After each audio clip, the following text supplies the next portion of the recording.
গণভোটের চূড়ান্ত ফয়সালা হওয়ার আগে ক্ষমতা ছাড়বে না ডক্টর ইউনূস সরকার। হ্যাঁ, এরকমটাই হতে পারে। 12 ফেব্রুয়ারি নির্বাচনের পর অস্বাভাবিক, অকল্পনীয় কিছু ঘটতে পারে। যেমন কল্পনীয় কি, যে 12 ফেব্রুয়ারি নির্বাচন হবে, নির্বাচনের ফলাফল হবে, তারপরে 3-4-5 দিনের মধ্যে একটা নতুন সরকার শপথ নেবে, যারা জিতবে তারা। এটাই তো স্বাভাবিক, কিন্তু এত সোজা না। চারিদিকে আমরা যে আলামত দেখতে পাচ্ছি, যে আয়োজন দেখতে পাচ্ছি, 12 ফেব্রুয়ারি নির্বাচনের মাধ্যমে যে সরকার ক্ষমতা হস্তান্তর করবে, বিষয়টা এরকম নয়।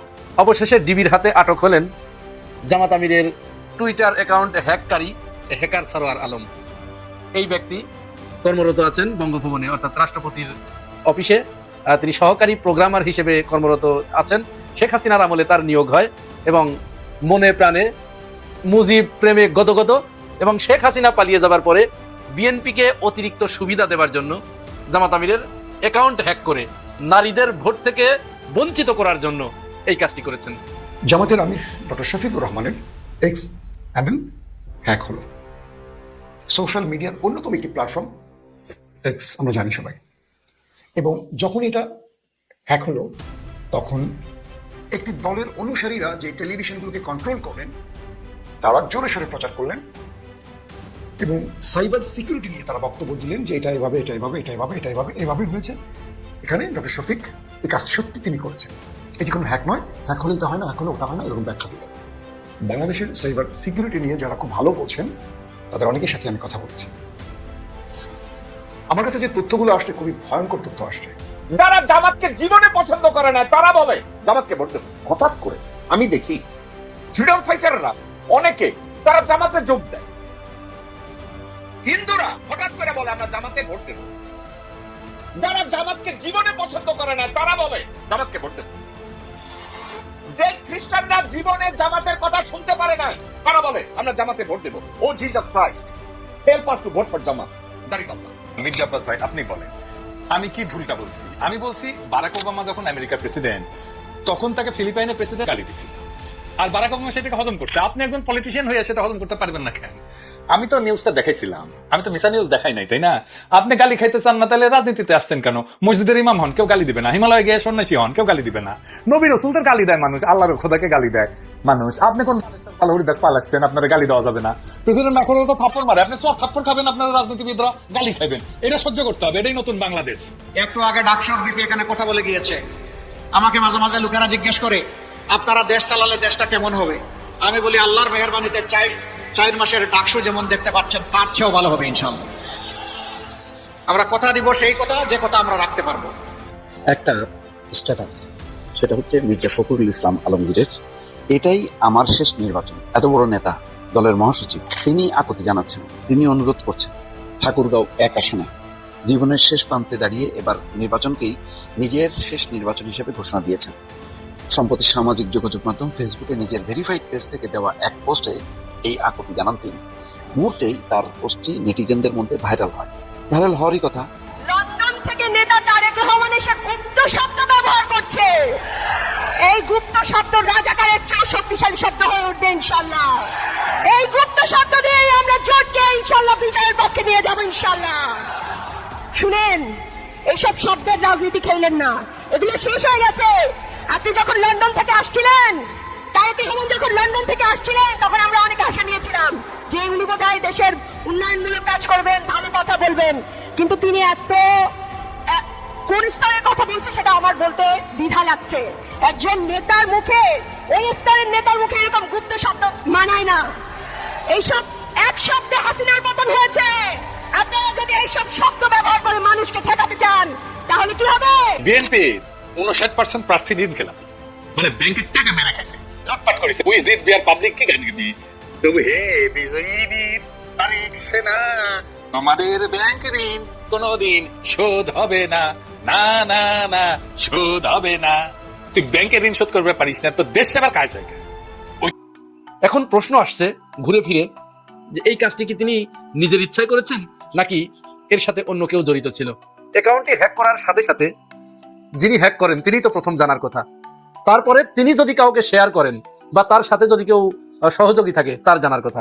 আমরা ফেসবুক পোস্ট যদি একটু অ্যানালাইসিস করি, তাহলে দেখতে পাই যে সরোয়ার আলম হ্যাক করার সাথে সাথেই সবার আগে এই ব্যাপারে প্রতিবাদ করেছে ঢাকা বিশ্ববিদ্যালয়ের ছাত্র দলের যে আদু নেত্রী মানসুরা আলম দেখুন, এই যে একটা ছবি তার ঘুরে বেড়ায়, সাদ্দামের জাঙ্গির তলে তিনি ঘুরে বেড়াতেন, সে আবার অন্যজনকে বলে জাঙ্গির তলের লোক। এই মানসুরা আলম গত রাতে বিবি তাকে আটক করেছে রাজারবাগ তার সরকারি কোয়ার্টার থেকে।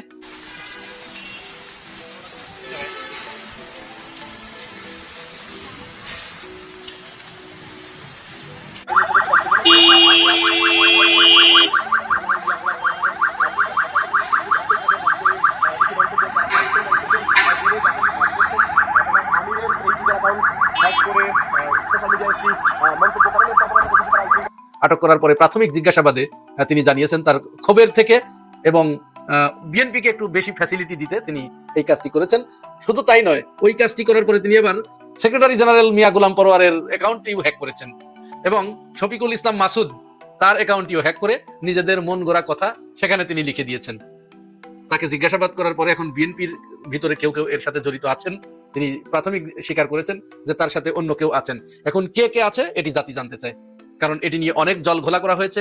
বিএনপির হাই এডুকেটেড যেগুলো, মূর্খগুলোর কথা বাদই দিলাম, মূর্খরা তো যা শুনবে সেটি বিশ্বাস করবে, এটি খুবই স্বাভাবিক।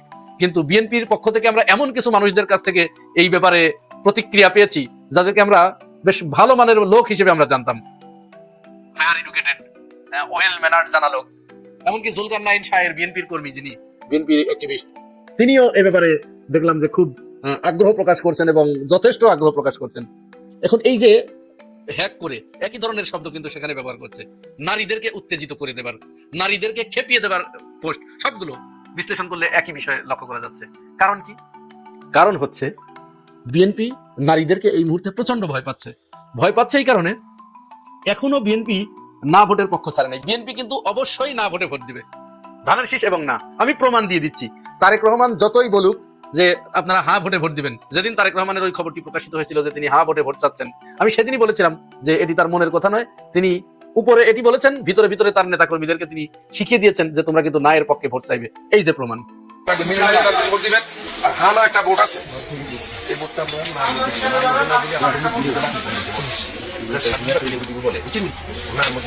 এই যে তিনি না এর পক্ষে কেন যাচ্ছেন? না এর পক্ষে এই কারণে যাচ্ছেন কারণ হ্যাঁ এর পক্ষে ভোট দিলে 10 বছরের বেশি তিনি ক্ষমতায় থাকতে পারবেন না, এবং প্রধানমন্ত্রী আর রাষ্ট্রপতির ভিতরে ক্ষমতার একটা ভারসাম্য তৈরি হবে। তো এই দুটো জিনিসই তো তার জন্য বুমেরাং, এবং এখানে পরিবারতন্ত্র থেকে বের হয়ে আসার একটা বিষয় রয়েছে। তো তারেক রহমান কি এটি চাইবে? বিএনপি যারা করেন, আপনারা বলুন তো, আপনারা জীবনে কোনোদিন প্রধানমন্ত্রী হতে পারবেন? অথচ আপনাদের কিন্তু যোগ্যতা আছে। আমরা বিএনপির এমন কিছু নেতাকে জানি যারা শুধু প্রধানমন্ত্রী নয়, ওয়ার্ল্ড ক্লাস নেতা হবার যোগ্যতা তাদের আছে, কিন্তু তারা কি এই প্রতিবার স্বাক্ষর কোনোদিন রাখতে পারবেন বাংলাদেশে সারা জীবন?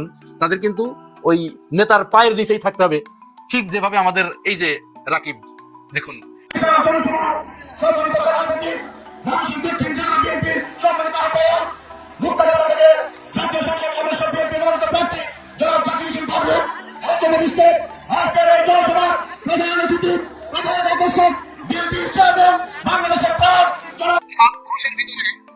চাকরের স্বভাব রয়েছে, এবং যারা চাকর শুধু তারাই মাত্র এইটা করতে পারে। এই পরিবারতন্ত্রটাকে ভেঙে খান খান করে দিচ্ছে জামাত ইসলাম। আজকে যারা রাজনীতি করছেন, আগামী 5 বছর পরে জামাত ইসলাম যদি ক্ষমতায় যায়, তাহলে আগামী 5 বছর পরে আপনিও কিন্তু প্রধানমন্ত্রী হতে পারবেন। আপনি যদি জামাত ইসলাম করেন, ডক্টর শফিকুর রহমান আগামীবার নিশ্চিত থাকেন, এটা থাকবে না তিনি 10 বছর তো দূরের কথা, আগামীবারই তিনি থাকবেন, আগামী নির্বাচনে তিনি আর প্রধানমন্ত্রী হতে পারবেন না। এর ভিতরে জামাতের অনেক নেতা পরিবর্তন হবে, অনেক আমির পরিবর্তন হবে। তো এই ক্ষেত্রে যদি আপনি এগিয়ে আসেন, আমি এগিয়ে যাই, তাহলে আমিও কিন্তু প্রধানমন্ত্রী হতে পারি। এই যে একটা সুযোগ। জাপানে কি হয়? জাপানে কিন্তু সেখানে আগে 1 বছর ছিল সম্ভবত, এখন 3 বছর করেছে তারা। তাদের চিন্তা চেতনা হচ্ছে জাপানের প্রতিটি নাগরিক যাতে প্রধানমন্ত্রী হওয়ার সুযোগ পায়। অথচ তার বিপরীতে আমরা কি করছি? বাংলাদেশের অন্য কারো প্রধানমন্ত্রী হবার স্বপ্ন কোনোদিন পূরণ হবে না, ওটি সারা জীবন অধরাই থেকে যাবে। কিন্তু এইখানে তো জামাত ইসলাম কাজ করেছে। জামাত ইসলাম এই জায়গাটায়, অর্থাৎ প্রত্যেকেই যেন প্রধানমন্ত্রী হতে পারে, যে কেউ প্রধানমন্ত্রী হতে পারে, এই সুযোগটি কিন্তু করে দিয়েছে। এখন এই সুযোগ আমরা গ্রহণ করবো কিনা সেটা আমাদের ভাববার বিষয়। তাহলে নারীদেরকে তারা এই কারণে টার্গেট করেছে যে নারীরা ভোট চাইতে গিয়ে মা বোনদেরকে এই জিনিসটি খুব পরিষ্কার করে বুঝিয়ে দিচ্ছেন, হ্যাঁ এর পক্ষে কি আর না এর পক্ষে কি। আমরা পুরুষরা কিন্তু এটা বুঝতে পারছি না, নারীরা নারীদেরকে খুব চমৎকার করে বুঝিয়ে দিচ্ছেন। এবং এই ব্যাপারে জামাতের নারীরা যে ভূমিকা রাখছে, বিএনপির কাছে এই জরিপ আছে যে বাংলাদেশে 49% একটু উপরে নারীর অনুপাত। এই নারীদের 45%-এর উপরে ভোট পাবে জামাত ইসলাম। বিএনপি নারীদের ভোট পাচ্ছে না, যার কারণে যে করেই হোক ছলে বলে কলে কৌশলে তাদেরকে নারীদেরকে দমাতে হবে। নারীদেরকে বিভিন্ন জায়গায় তারা মারধর করেছে, হেনস্থা করেছে, ছায়া খুলে নিতে চেয়েছে, পেটে লাথি দিয়েছে, তারপরে মাথায় কোপ দিয়েছে। এইগুলো করার পরেও যখন নারীরা দমে যায় নাই, বাড়ি বাড়িতে যখন ভোট চাইতে যাচ্ছে, তখন তারা নতুন আরেকটা বিষয় সামনে এনেছে যে ইসলামে কি এই আছে।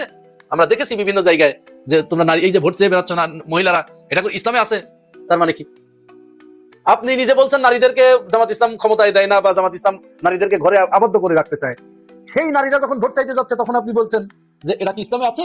নারীরা বাড়ি বাড়ি ভোট চাইবে, নারীদের ভোট চাওয়া কিসের, নারীদের নির্বাচন কিসের, নারীদের রাজনীতি কিসের? তার মানে দলগত ভাবে এইটা আপনি চর্চা করেন, যার কারণে ওইটা নারীদের উপরে অ্যাপ্লাই করছেন। তো আপনি এটাই যদি হয় তাহলে নারীদের কেন ওখানে যে বাধা দিচ্ছেন? আপনি যদি নারীর ক্ষমতায়ন চান, নারীরা যদি রাজনীতি করতে পারবে এইটা যদি চেয়ে থাকেন, তাহলে ভোট চাওয়ার ক্ষেত্রে কেন নারীকে বাধা দিবেন? এটাই মূলত নারীদের উপরে চড়াও হওয়ার তাদের অন্যতম কারণ।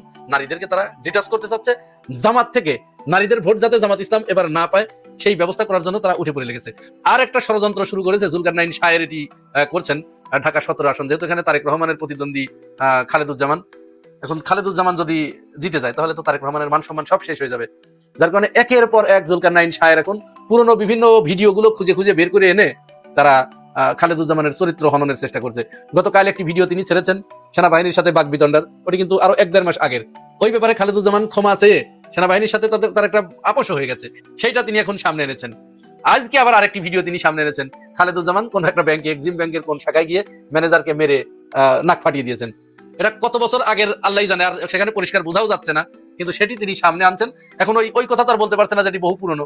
এখন সেখানে তিনি এটা প্রমাণ করার চেষ্টা করছেন যে খালিদুজ্জামানের মতো এরকম একজন বদমেজাজি লোক এইখানে এমপি হবে। তো খালেদুজ্জামান কি আব্দুল আওয়াল মিন্টুর চেয়েও বদমেজাজি? যে আব্দুল আওয়াল মিন্টু, এই যে আমরা যে অ্যাপস্টেইন কেলেঙ্কারিতে যার নাম আছে, এর চেয়েও খারাপ? অথবা তিনি এই যে এক জায়গায় বক্তব্য দিতে গিয়ে তার নেতা কর্মীদেরকে এই যে ভাষাটা ব্যবহার করলেন, আমি মুখে বললাম না, এটা শুনুন। আজকে আপনাদের কাছে ধানের শীষের একটা ভোট চেয়ে আপনাদের মাধ্যমে, আরে ভাই বাচ্চা রাখবি না তো, এটা রাখবি না কোনো সময়। এইটার চেয়েও খারাপ খালিদুজ্জামান? এইগুলো প্রচার করুন শাহের ভাই, এগুলো প্রচার না করে আপনি সেই একজনের ছোটবেলায় ল্যাংটুকালে কি করেছে, মুসলমানি নেওয়ার আগে কি করেছে, সেগুলো আপনি প্রচার করছেন।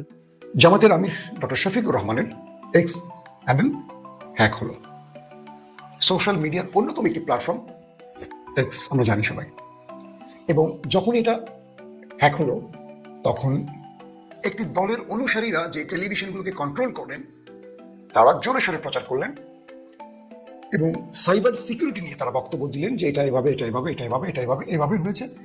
এখানে ডক্টর শফিক এই কাজটি সত্যি তিনি করেছেন, এটি কোনো হ্যাক নয়, হ্যাক হলে এটা হয় না, হ্যাক হলে ওটা হয় না, এরকম ব্যাখ্যা দিলেন। বাংলাদেশের সাইবার সিকিউরিটি নিয়ে যারা খুব ভালো বোঝেন তাদের অনেকের সাথে আমি কথা বলেছি। আমার কাছে যে তথ্যগুলো আসছে খুবই ভয়ঙ্কর তথ্য আসছে।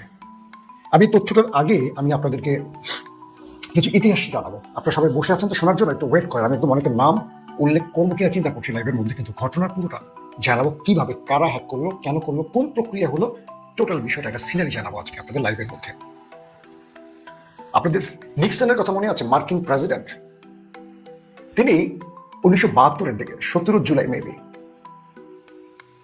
এরকম ভাবে ডেমোক্রেট শিবিরের বা ডেমোক্রেট দলের মধ্যে তিনি তার নিজেদের লোকদের মাধ্যমে আড়ি পাতার জন্য একটা বিশেষ ডিভাইস বসাচ্ছিলেন। এটা ওয়াশিংটন ডিসি ডেমোক্রেট দলের, এটাকে বলা হয় আপনার ওয়াটার গেট। সেখানে ডেমোক্রেট দলের একটি কার্যালয়ের ভেতরে নিক্সন তার নিজেদের লোকদের মাধ্যমে একটা বিশেষ আড়ি পাতার ডিভাইস বসাচ্ছিলেন। পরবর্তী এটা জানাজানি হয়, বহু তথ্য উপাত্ত ঘাটাঘাটি হয়, কারা এটি করছে, কিভাবে করেছে। মূলত নিক্সন দ্বিতীয় মেয়াদে ক্ষমতা থাকার জন্য এই ষড়যন্ত্রটি করছিলেন ডেমোক্রেটদের বিরুদ্ধে। এবং ইন্টারেস্টিং ব্যাপার, তিনি দ্বিতীয় মেয়াদে নির্বাচিত হয়ে যান মার্কিন প্রেসিডেন্ট হিসেবে। কিন্তু তদন্ত চলতে থাকে কারা এই আড়ি পাতার মেশিনটি ডেমোক্রেট শিবিরে সেই কার্যালয়ে বসিয়েছিল ওয়াটার গেটে। এরপর জানা যায় এটির সাথে জড়িত ছিলেন স্বয়ং নিক্সন নিজেই। এরপর তার ব্যাপারে অভিশংসন শুরু হয় মার্কিন সেনেটে, এবং নির্বাচিত হওয়ার পরও তাকে ক্ষমতা ছাড়তে হয়, ক্ষমতা হারাতে হয় এই ষড়যন্ত্রের জন্য। এবং 5 জন গ্রেপ্তার হয় যারা নিক্সনের এই অন্যায় কাজে সাহায্য করছিলেন। পুরো পৃথিবী এটাকে জানে ওয়াটারগেট কেলেঙ্কারি। একটু নেটে সার্চ দিলে আপনারা বুঝবেন ওয়াটারগেট কেলেঙ্কারি। কেন যেন মনে হয় জামাত বিএনপিকে ওয়াটারগেট কেলেঙ্কারিতে আটকে ফেলতে পারে। আমি বিএনপিকে ভালোবাসি হিসেবে কিছু কথা বলবো। দুর্বল স্ক্রিপ্টে হাসিনা কাজ করত, মনে আছে আপনাদের মনিরুল, বেনজির, হারুন, বিপ্লব, এরা দুর্বল স্ক্রিপ্ট করে জঙ্গি দমন, জঙ্গি হত্যা, এ বাড়িতে ওটা, ও বাড়িতে অনেক কাহিনী ঘটাতো এবং আমাদের গণমাধ্যম এগুলোকে সত্য হিসেবে দেখানোরও চেষ্টা করতো, কিন্তু দিন শেষে মানুষ একটাও বিশ্বাস করতো না। হাসিনার 15-16 বছরে এই দুর্বল স্ক্রিপ্টে হাসিনা বা আমাদের নিরাপত্তা বাহিনী, কাউন্টার টেরোরিজম, সব ডিপার্টমেন্ট, র্যাব, পুলিশ, তারা বারবার বিতর্কিত হয়েছিল এই দুর্বল স্ক্রিপ্টের জন্য। কয়েকটি তথ্য এসছে, গোয়েন্দা তথ্য এরকম আসছে যে জামাতের এই হ্যাকিংটির সাথে জড়িত ছিলেন একটি বড় দলের দুজন গুরুত্বপূর্ণ ইয়াং লিডার। নামটা আমি সঙ্গত কারণে বলতে চাই না, সাংকেতিক ওয়ার্ড হয়তো বলতে পারি, WA এবং MA, ধরেন এই টাইপের কিছু ওয়ার্ড আসছে আমাদের কাছে। এখন বিষয় হলো, এটা কনফার্ম আমি জানি না, কিছু তথ্য সূত্রের জন্য আমি নামটা ফ্লাশ করছি না, এটা আমাদের দায়িত্বশীলদের কাজ। আমরা সব বিষয়ে আমাদের রাষ্ট্রীয় নিরাপত্তা ফ্লাশ করার দায়িত্ব না সাংবাদিকদের জন্য। তো বলা হচ্ছে একটি বড় দলের দুজন ব্যক্তি আমাদের একটি শত্রু রাষ্ট্রের সাথে কানেক্ট ছিলেন, সেখান থেকে একটি বিশেষ লিঙ্ক আনা হয়, অর্থাৎ শত্রু রাষ্ট্রটি সেই বড় দলের দুজন ব্যক্তিকে সাহায্য করে একটি বিশেষ লিঙ্ক পাঠিয়ে বা একটা মেইল পাঠিয়ে ধরেন এবং বলা হয় এটি খুব গুরুত্বপূর্ণ একটি জায়গা থেকে ওই অ্যাকাউন্টে পাঠাতে হবে। কোথায়? মিস্টার ডক্টর শফিকের মেইলে। তো বলা হচ্ছে সেই দুজন ইয়ং লিডার প্রেসিডেন্ট ভবনের যিনি ফেসে গেছেন তার কাছে পাঠান এই লিঙ্কটা এবং বলে দেন যে এটা এভাবে ওখানে পাঠাতে হবে, এইটুকু শুধু আমাদের হেল্প করা হোক। হয়তো বা দলীয়ভাবে, আদর্শিকভাবে তার এক অথবা এই দুজনকে খুশি পেলে ভবিষ্যতে তিনি আর বড় কিছু পাবেন। তো মিস্টার প্রোগ্রামার, প্রেসিডেন্ট ভবনের মিস্টার প্রোগ্রামার কি করলেন, সরওয়ার আর কি তার নাম, তিনি এই দুজনকে সহযোগিতা করলেন, অথবা তাদেরকে বিশেষ কোনো বাহিনীর গুরুত্বপূর্ণ এজেন্সি হয়তো সহযোগিতা করতে বলেছে, চাপ দিয়েছে, এমন হতে পারে। এই লিঙ্কটি ডক্টর শফিকের অ্যাকাউন্টে চলে যায়। যখন তার অ্যাকাউন্টে যায় তখন হয়তো তিনি সেখানে ক্লিক করেন। যেহেতু এই সিস্টেমগুলো, হ্যাকিং সিস্টেমগুলো এরকম যে যে লিঙ্কটা দেওয়া হবে হয়তো বা এক্সের মতো এসছে, অথবা ফেসবুকের একটা লিঙ্ক যাবে, সেটা একটা পুরো ওয়েবসাইটের মতো লিঙ্কটা আসতে পারে। তখন ওখানে ক্লিক করলে হয়তো দেখাচ্ছে যে আপনার এক্স অ্যাকাউন্ট হ্যাক হয়ে যাচ্ছে, দ্রুত আপনি এখানে অথেন্টিক কোড বসান, পাসওয়ার্ড চেঞ্জ করেন, এরকম কিছু সংকেত আসে। যখনই এটি আসে, আমার ইউটিউবটি এভাবে হ্যাক হয়ে গিয়েছিল, পরবর্তীটা উদ্ধার করা হয়েছিল। হঠাৎ করে এরকম আসছে, আমি মনে করছি যে ইউটিউব থেকেই আসছে। পাসওয়ার্ড দেওয়ার পর থেকে আমার আর কন্ট্রোলই নেই আমার ইউটিউব। 2 দিন আমার দখলে, আপনারা যে ওপেন রাইজ দেখছেন, এটা আমার 2 দিন আমার কন্ট্রোলে ছিল না, আপনারা বুঝতে পেরেছিলেন পরবর্তী। তো যখন কোনো ব্যক্তি সেই ফেক জায়গাটিতে একটু ভুলবশত অথেন্টিক কোড বলা হয় বা কোনো পাসওয়ার্ড চাওয়া হয়, একদম ধরেন ফেসবুকের মতোই আদলে একটা লিঙ্ক আসবে বা এক্সের মতোই আসবে, এরকম ওই পাসওয়ার্ডটা যখন আপনি দেবেন, এই পাসওয়ার্ডটার কন্ট্রোল সরাসরি ওই যে শত্রু দেশ সেখানে চলে যাচ্ছে, কারণ লিঙ্কটা ওই দেশ থেকে পাঠানো হয়েছে, এরা শুধু কপি করে ওখানে পাঠিয়েছে। তো বলা হচ্ছে যে এরকম ভাবে সেটি চলে যায় সেখানে, এবং সেখানে তিনি হয়তো বা ভুলবশত, এগুলো অনেক কিছু আছে যে পুরোপুরি কনফার্ম তথ্য না, ধারাবাহিকতা এরকম একটা বর্ণনা আসছে আমাদের কাছে, যেটা শেয়ার করছে।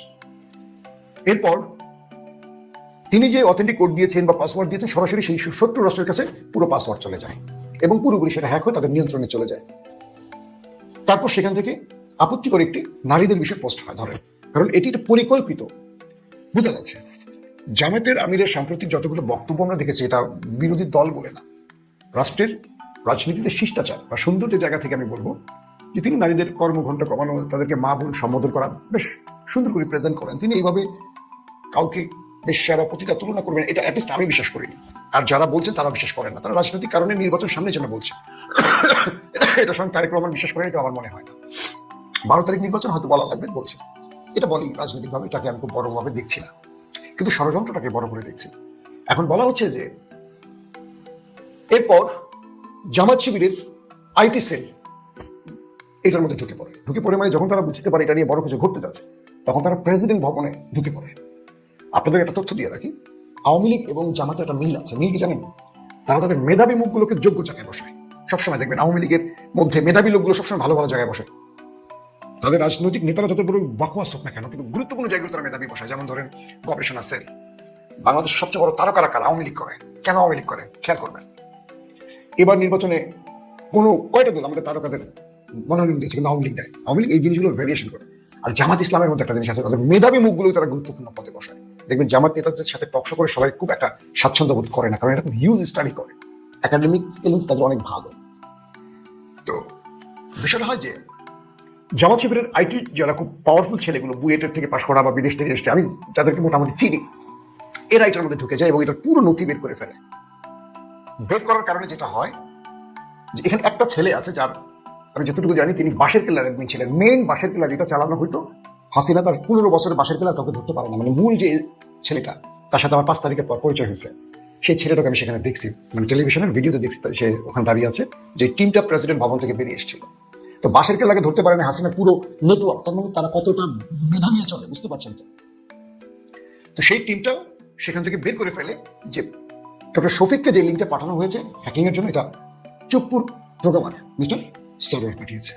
ফেসে যায় মিস্টার সরোয়ার, এবং জামাত খুব ব্যাপক চাপ তৈরি করে শেষ পর্যন্ত আসামিকে ধরার মানে ব্যবস্থা করে। কিন্তু এখানে আরেকটা সূত্র আছে, এখন এটার মধ্যে রাষ্ট্রের কোন না কোনো এজেন্সি জড়িত থাকতে পারে এমনটিও বলা হয়। আমাদের রাষ্ট্রের যারা আমাদের দেশের নিরাপত্তা কাজ করবে তারা হয়তো কোনো একটা বিশেষ দলকে ক্ষমতা আনতে চায়, তাদের পছন্দ সবাই না। আবার বলছি, প্রতিটা মানে সংস্থার মধ্যে পক্ষে বিপক্ষের লোক থাকে, প্রতিটার মধ্যে কেউ এই দল কেউ ওই দল চান। তো যার যেটুকু ক্ষমতা আছে চেয়ারের, তিনি তার কাজটা করে যান সবসময়। তো বলা হচ্ছে যে এরপর দ্রুত মিস্টার সরোয়ারকে গ্রেফতার করা হয়, তুলে নেওয়া হয়, বা তাকে নিরাপত্তার জন্য নিয়ে যাওয়া হয়। কারণ সরোয়ার যদি মুখ ফুটে কিছু বলে ফেলেন, কোন দুজন তাকে এই লিঙ্কটা পাঠিয়েছিলেন হ্যাকিং এর জন্য, কারা তাকে সহযোগিতা, মানে তাদের কোন দুজন ব্যক্তি এটার সাথে জড়িত, কোন তিনজন বা কোন একজন, মানে যারা এই কাজটির সাথে জড়িত তাদের নাম যাতে ফ্লাশ না হয়। কারণ এতে করে রাষ্ট্রের মধ্যে যেটা বললাম ওয়াটার গেট কেলেঙ্কারির মতো বড় ঘটনা ঘটে যাবে, নির্বাচনের আগে এটা বিশাল কিছু হয়ে যাবে, এবং জামাত চাইলে এটা নিয়ে মামলা করতে পারে, আন্তর্জাতিক পরিমণ্ডলে চলে যেতে পারে। নিক্সনের যেটা হয়েছে, কেন নিক্সনের ঘটনা বুঝতে পারছেন?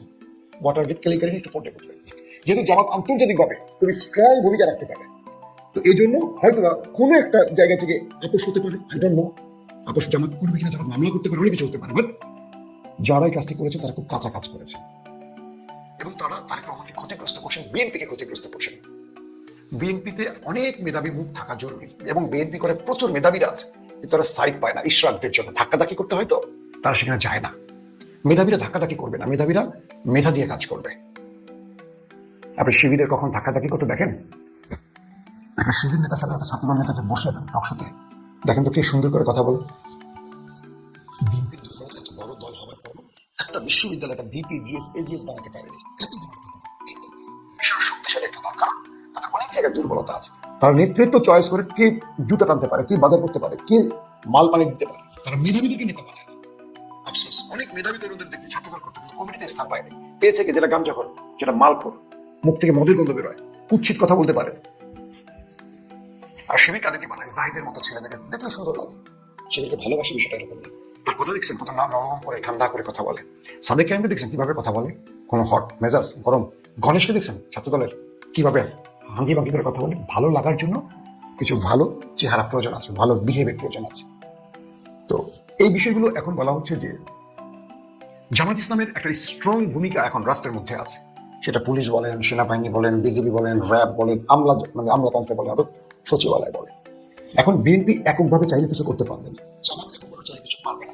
প্যারালালি প্রত্যেকটি জায়গায় ভিন্ন মতের লোক একে অপরে বসে থাকে, তারা এক টেবিলে চা খায়, এক টেবিলে বসে, তারা জানে প্রত্যেকের অবস্থা, কে কোন পক্ষে। পুলিশ জানে কোন পুলিশটা জামাত করে, কোন পুলিশটা বিএনপি করে, একে অপরে জানে। তো এই যে বিষয়টি ঘটলো, শেষ পর্যন্ত প্রমাণ হয়ে গেল যে এটি একজন হ্যাক করেছে। তার মানে যারা জামাতের আমিকে ফাঁসাতে চেয়েছেন তারা ফেসে যাচ্ছে। এখন কোনোভাবে যদি এই ব্যক্তি ওই দুই ব্যক্তির নাম বলে দেয়, এই তথ্যটা সঠিক হয়, আমি যেটা বললাম যে আমাদের কাছে যে তথ্য আসে এটা সঠিক হয়, তাহলে পুরোপুরি ব্লেমটা চলে যাবে বড় দলটির ধারে। তাই মানে এখানে খুব কাছে একটা কাজ হয়েছে। রাজনীতিতে নেপথ্যের এরকম গেম হয়, মারারের মতো ঘটনা হয়ে যায়, একদল আরেক দলকে মেরে ফেলে, কিন্তু ফাঁসে না। রাজনীতির মধ্যে যে ইন্টারনাল গেমগুলো হয়, পর্দার অন্তরালের যে গেমগুলো, এখানে খুব দক্ষ খেলোয়াড় লাগে। আমি জানি না কোন দুজনের নাম শেষ পর্যন্ত ওপেন হবে, কোন দুজন শেষ পর্যন্ত ফেসে যাবে, অথবা জামাত এটা নিয়ে আর আগাবে কিনা, নাকি এখানে আমাদের বিশেষ বাহিনীর চাপে পড়ে উভয়ের মধ্যে একটা আন্ডারস্ট্যান্ডিং হয়ে যাবে। বাট সামনের দিনগুলোতে খুব বড় কিছু ঘটতে যাচ্ছে রাজনীতিতে। বিএনপি, জামাত বা আদার যে দলগুলো আছে, তারা এই নির্বাচনে জেতার জন্য এর চেয়ে ভয়াবহ কি করবে জানি না, তবে আমাদের একটা আশা থাকবে। ফ্যাসিস্ট হাসিনার বিরুদ্ধে বিএনপি এবং জামাতের জন্য একটা ঐক্য থাকে। যেই ক্ষমতায় আসুক, বিএনপি বা জামাত, এই দুটো দল বাকিদের নিয়ে রাষ্ট্রটাকে যেন সুন্দরভাবে পরিচালনা করে, নতুবা হাসিনা আবার ঢুকে পড়বে। কারণ ওই যে বললাম, যারা লিঙ্কটা তৈরি করছিল হ্যাকিং এর জন্য আমাদের শত্রু রাষ্ট্র, তারা কিন্তু ওয়েট করছে এই দুটো দলের মধ্যে একটা বিভাজন সৃষ্টি করে তাদেরকে দুর্বল করবে। এই দুটো দল যখন মারমুখী অবস্থানে যাবে, 100% লিখে রাখেন ভারত সুবিধা নেবে। আমি কিন্তু বলিনি কোন দল হ্যাক করছে, কারণ আমি চাই না এখানে কোন একটি দলকে ঘায়েল করতে। আমার বিষয়টা হলো এই দুর্বল বিষয়গুলো বা এই অসুন্দর জিনিসগুলো রাজনীতি থেকে পরিহার করা উচিত। মিথ্যা কখনো জয়যুক্ত হয় না, সত্য জয়যুক্ত হবে। কারণ কি জানেন, উপরে যিনি বসে আছেন তার পরিকল্পনা আমরা কেউ জানি না। হাসিনা 16 বছর একটা বিষয় বুঝেছে, যে আমি যত শক্তির অভাব হই না কেন, পুরো রাষ্ট্র, সেনাবাহিনী, র্যাব, পুলিশ, বিজিবি সব আমার পক্ষে থাকুক, আমি ক্ষমতা হারাবো যখন আমার আল্লাহ চাইবে। দেখেন, ছোট ছোট কোমলবতী বাচ্চাদের এক ঝটকায় হাসিনা দেশ ছেড়ে পালিয়ে চলে গেছেন। তার দেশে কোনো ঠিকানা হয়নি। 5 তারিখের পর আওয়ামী লীগ খুঁজেই পাওয়া যায় না বাটি চালান দিয়ে, অথচ 5 তারিখের 5 দিন আগের ইতিহাস নেই, পুরো দেশটাই আওয়ামী লীগ। এই দেশে আর কোনো অন্য দল নেই, অন্য কোনো মানুষই নেই।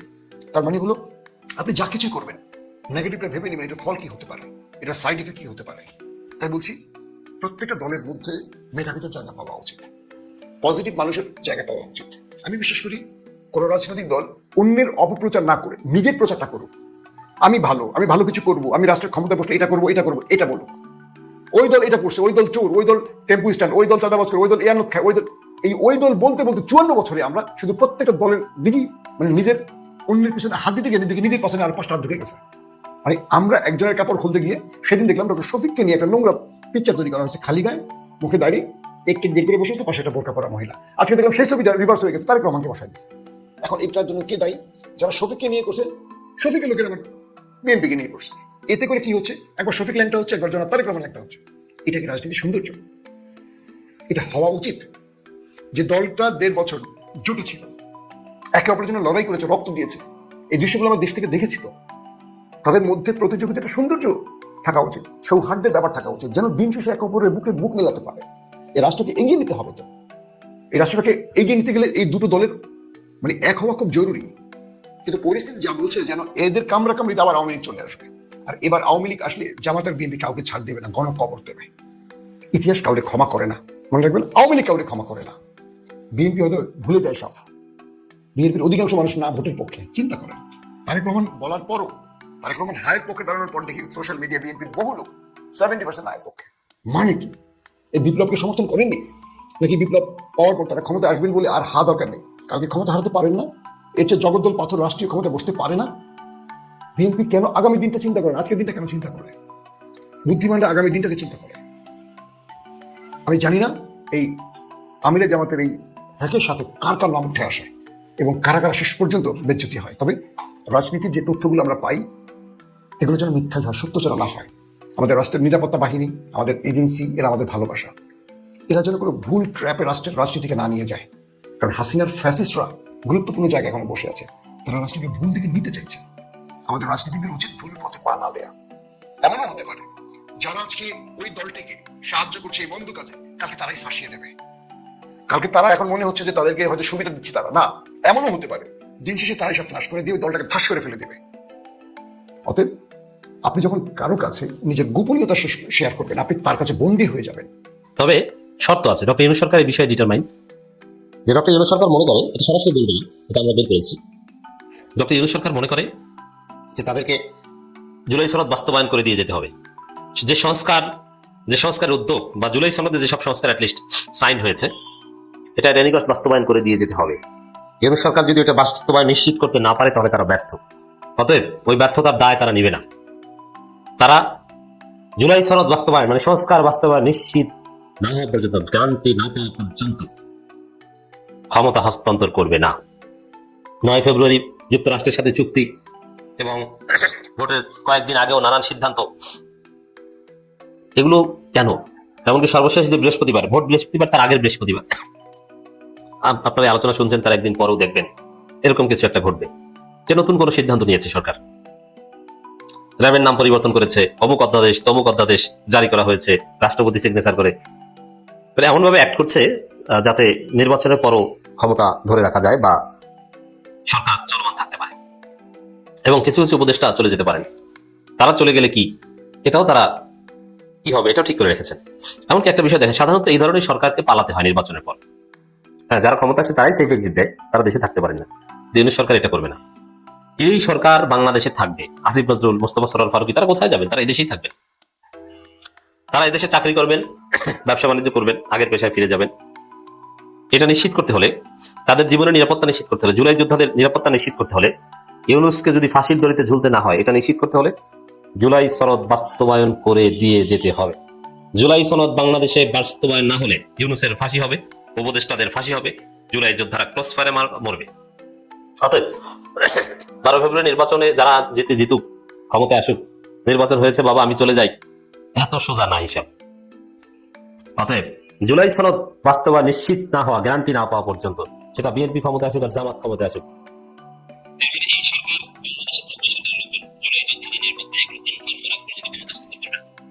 এজন্য যা করা দরকার তা করবে। ফলাফল জুড়ে